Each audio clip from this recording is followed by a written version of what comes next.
예전에는 시골 교회마다 보면 그 예배당 옆에 종탑이 하나씩 꼭 세워져 있었습니다. 시계가 그렇게 흔하지 않던 때에 이 예배당 종소리는 시골 마을에 아주 중요한 역할을 했습니다. 새벽 기도를 보통 4시 반에 거의 옛날에는 했는데요. 그러면 한 30분 전인 4시쯤에 댕그렁댕그렁 새벽 종을 칩니다. 그 소리가 아주 멀리까지 울려 퍼집니다. 새벽 고요한 시간에 종소리가 얼마나 잘 들리겠어요?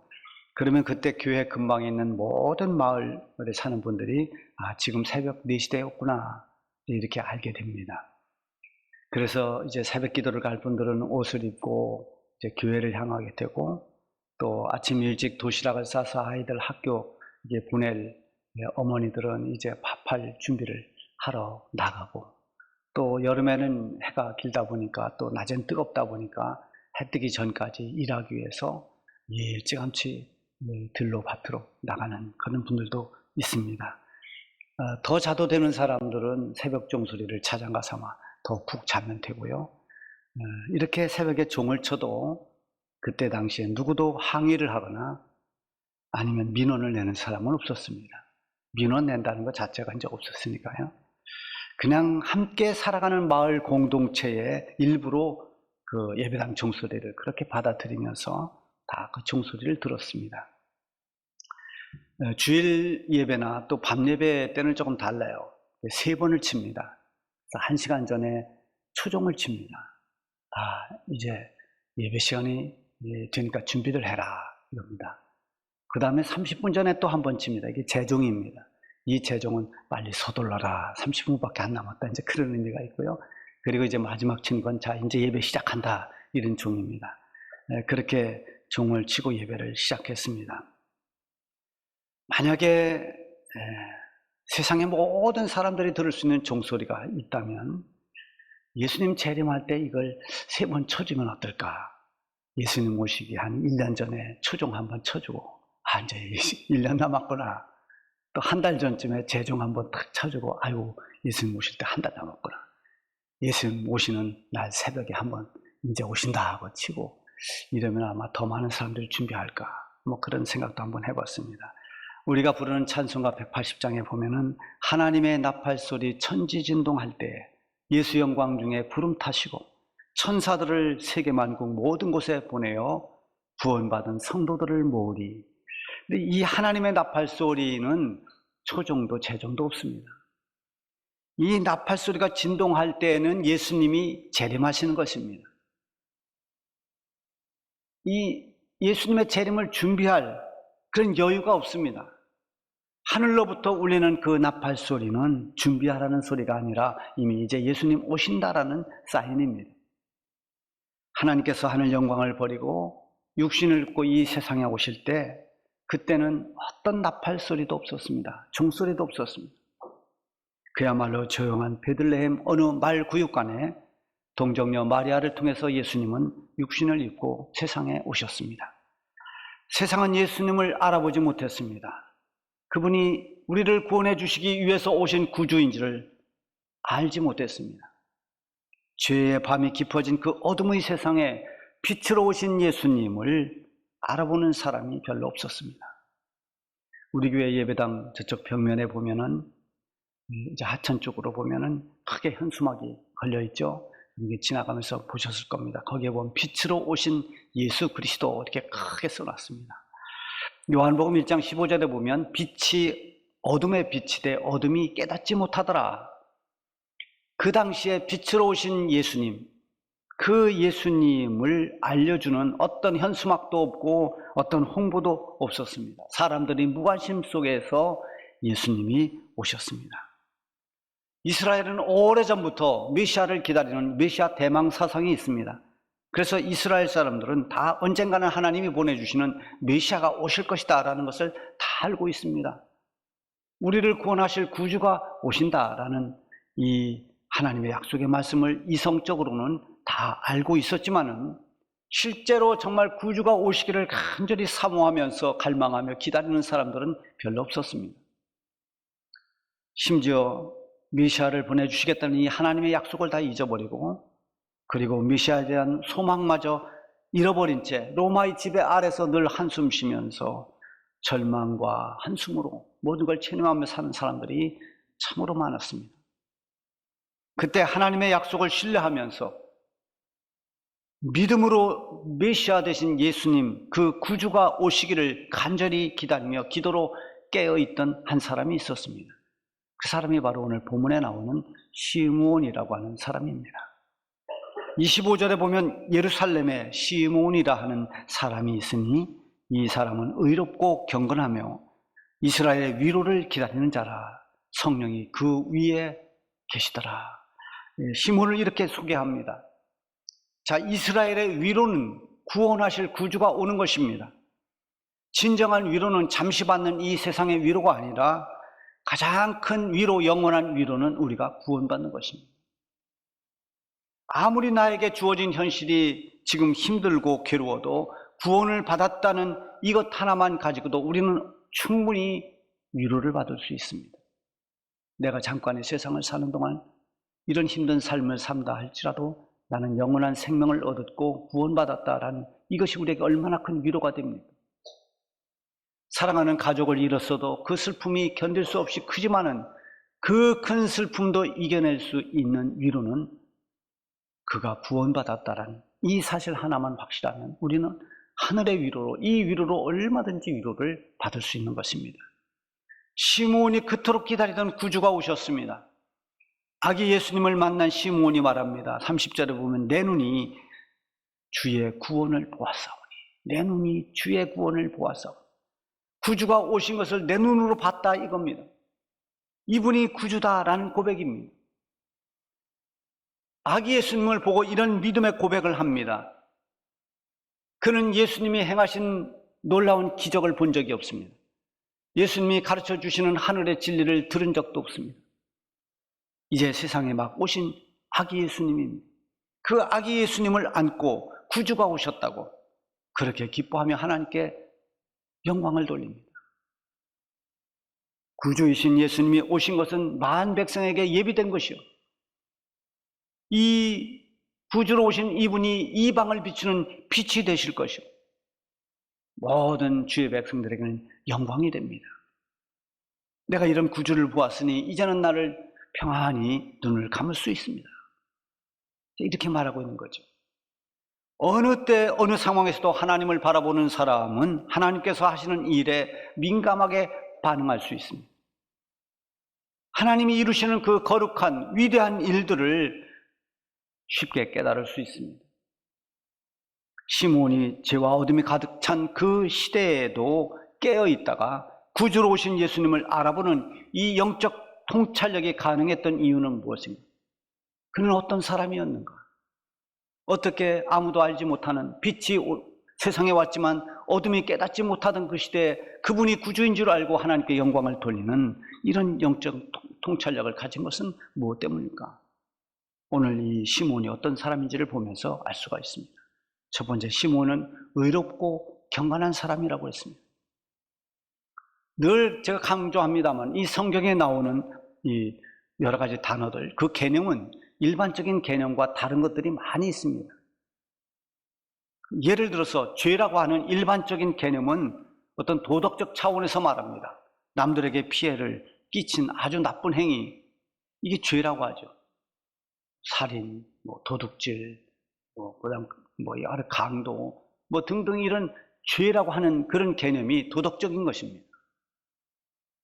자, 그러나 성경에서의 죄는 거기에 머물지 않습니다. 성경의 중요한 죄의 개념은 하나님을 벗어난 것입니다.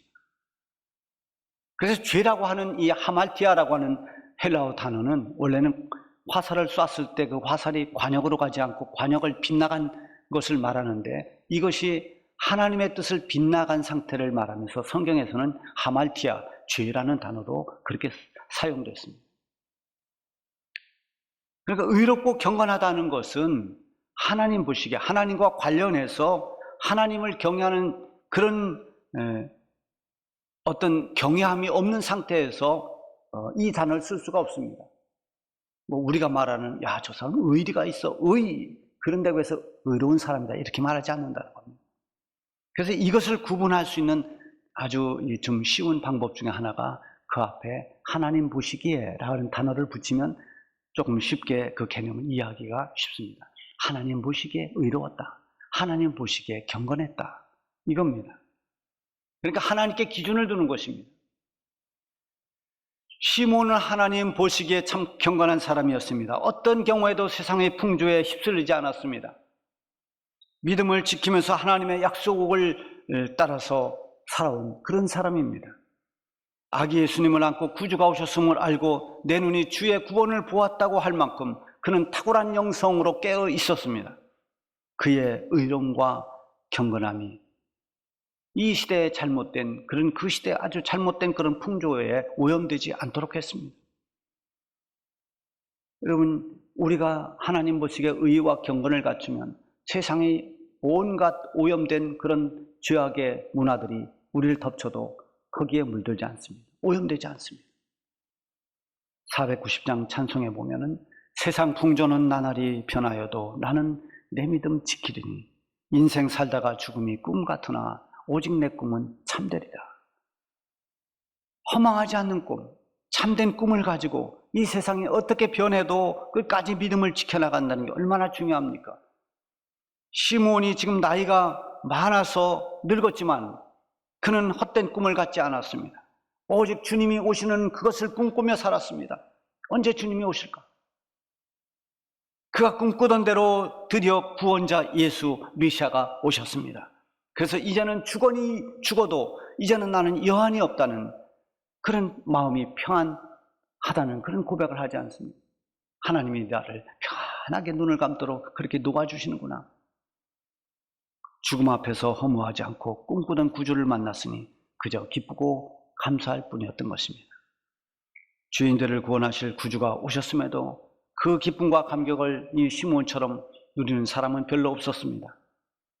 로마서 9장 27절에 보면 이스라엘 자손들의 수가 비록 바다의 모래 같을지라도 남은 자만 구원을 받으리니 이스라엘 백성이라고 다 구원받지 못한다는 겁니다. 수많은 크리스천들이 있지만 정말 진실한 믿음을 가지고 끝까지 하나님 보시기에 믿음을 지키는 사람들, 그 사람들이 이 시대의 남은 자들이고 그들이 다시 오실 예수님 그분을 기뻐하며 그때의 구원과 영광에 참여할 수 있는 사람들입니다. 두 번째, 시몬은 성령과 함께하는 사람이었습니다.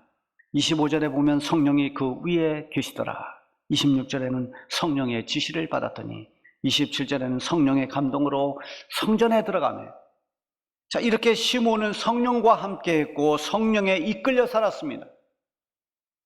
우리 모든 그리스도인들은 누구도 예외 없이 성령을 빼놓고는 신앙생활을 할 수가 없습니다.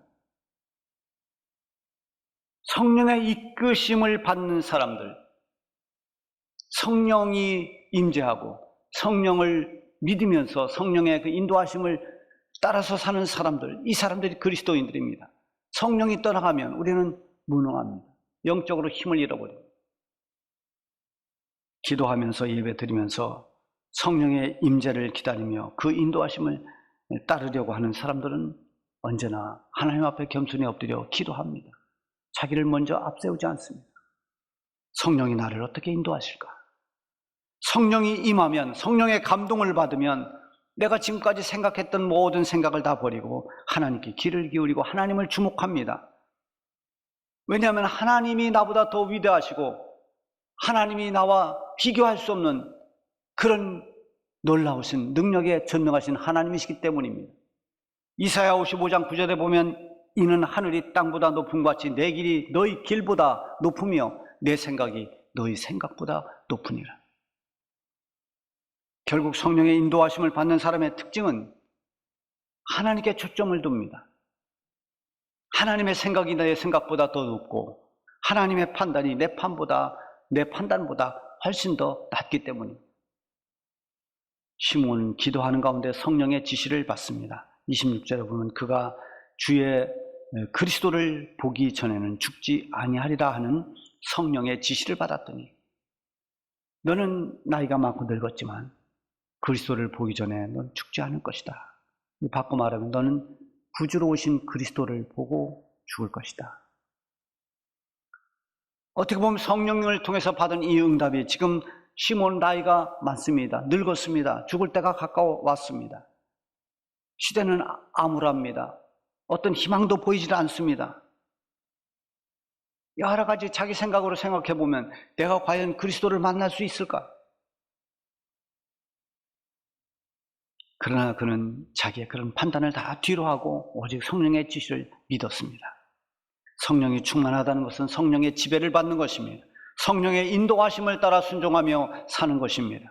성령은 우리의 귀를 열게 만들어주시고 우리의 눈을 뜨게 만들어주십니다. 우리의 마음을 열어서 하나님의 말씀을 순종하게 만들어주십니다.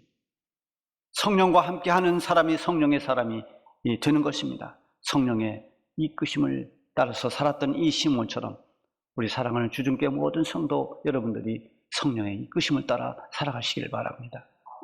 그대로 이 시몬은 주님을 기다리는 사람이었습니다. 당시에 이스라엘은 로마의 황제의 지배를 받았습니다. 로마의 식민지였습니다. 유다 왕도 로마 황제가 임명한 분봉 왕입니다. 정치적으로 봐도 어떤 경제적으로 봐도 희망이 없습니다.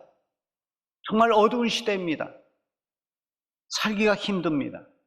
그래서 사람들은 언제 경제가 풀릴 것인가? 언제 우리가 좀 먹고 살 수 있는 편안한 때가 올 것인가? 언제 이 로마의 압박 속에서 우리가 자유롭게 해방을 얻고 자유함을 얻을 수 있을까? 이런 것들이 당시의 이스라엘 백성들의 관심이었습니다. 이때 시몬이 기다리는 것은 정치나 경제가 아닌 이스라엘의 위로였습니다. 앞서 말씀드린 것처럼 이스라엘의 위로는 약속된 구주가 오시는 것입니다. 하나님의 백성들이 받아야 할 위로는 이 세상에서 오는 것이 아닌 하늘로부터 오는 위로입니다. 이런 위로를 주실 분이 구주 되신 예수님이십니다. 예수님은 이 땅에 오신 참된 위로자이십니다. 주님을 의지하고 하나님을 바라보는 사람에게 예수님 같은 위로자가 없습니다. 우리는 찬송에서 부릅니다. 내 마음이 아플 적에 큰 위로 되십니다. 나 외로울 때 좋은 친구로. 주님은 이렇게 나를 위로해 주신다는 거죠. 눈물이 앞을 가리고 내 마음에 근심 쌓일 때 위로하고 힘주시리 주 예수. 우리를 진정으로 위로해 주실 수 있는 분은 우리 주님 예수 그리스도이신 것입니다. 시므온은 이스라엘의 진정한 위로가 예수님으로부터 온다는 것을 알았습니다. 그래서 예수님을 기다리며 살았습니다. 그 기다림으로 모든 걸 참고 견뎌냈습니다. 초대교회 성도들도 그랬습니다. 초대교회 성도들이 예수님의 재림을 기다렸습니다. 그 기다림은 간절했습니다. 믿음을 지키느라고 온갖 박해를 받으면서 고난의 삶을 살면서도 다시 오실 예수님을 기다리며 그렇게 살았습니다. 다시 오실 주님, 그 주님이 다시 오시면 주님이 우리를 위로해 주실 것이다. 이 고난 속에서 참고 견디며 믿음을 지켰던 우리에게 위로와 상급을 주실 것이라 믿으며 인내로 기다렸습니다. 주님을 기다리는 성도들이 서로 만나면 서로 위로하면서 마라나타 이렇게 인사했습니다. 주님이 다시 오신다. 그들이 가장 많이 외쳤던 말, 그리고 가장 많이 기도했던 그 말은 마라나타, 주 예수여 오시옵소서 이것이었습니다. 집과 재산을 뺏기고 산이나 저 바위 굴에 들어가 숨어 살면서도 그들은 주님의 약속의 말씀을 믿고 다시 오실 예수님을 기다리면서 소망 가운데 살았습니다. 언제 주님이 오셔도 아멘 주 예수여 오시옵소서 이렇게 주님을 기쁘게 맞이할 수 있도록 그들은 믿음의 등불을 예비했습니다. 시므온 역시 모든 사람이 경제와 정치에 관심을 두고 경제가 풀리기를 기다리고 정치가 안정되기를 해방이 되기를 기다리고 있는 그때 시몬의 기다림은 구주가 오시는 것이었습니다. 구주가 오셔서 우리에게 구원을 베풀어 주시는 그것을 믿음으로 준비했습니다. 그렇게 기다렸습니다. 이렇게 준비된 사람의 기다림은 소망이 있고 행복이 있습니다. 신랑을 맞이하기 위해서 믿음으로 기름을 준비하고 기다리던 이런 슬기로운 처녀들에게 신랑이 오는 것은 당황이나 두려움이 아니라 기쁨입니다. 그래서 소망 가운데 기다리는 것입니다. 어둠의 시대에도 구주로 오실 예수님을 기다리며 깨어 준비했던 이 시몬에게 예수님의 오심은 얼마나 큰 감격이 되었습니까? 내 눈이 주의 구원을 보는구나. 나는 이제 하나님께서 이렇게 평안히 눈을 감을 수 있도록 해주시는구나. 죽어도 여한이 없는 감사, 그런 행복이 시몬에게 있었습니다. 이제 예수님은 이제는 만왕의 왕으로 심판주로 다시 오실 것입니다. 그때가 언제인지 누구도 알지 못하지만 예수님은 반드시 약속하신 대로 다시 오실 것입니다. 하나님의 약속을 믿고 다시 오실 주님을 기다리는 모든 사람들이, 그 사람들이 진정한 하나님의 백성들이고 그리스도인들입니다. 오늘의 이 시므온처럼 혼탁한 시대에도 경건한 믿음으로 성령의 인도하심을 따라 살면서 다시 오실 주님을 기다리는 모든 사람들에게 주님은 우리 구원의 감격과 위로와 상급을 주실 것입니다. 이런 은혜가 여러분에게 있기를 바랍니다.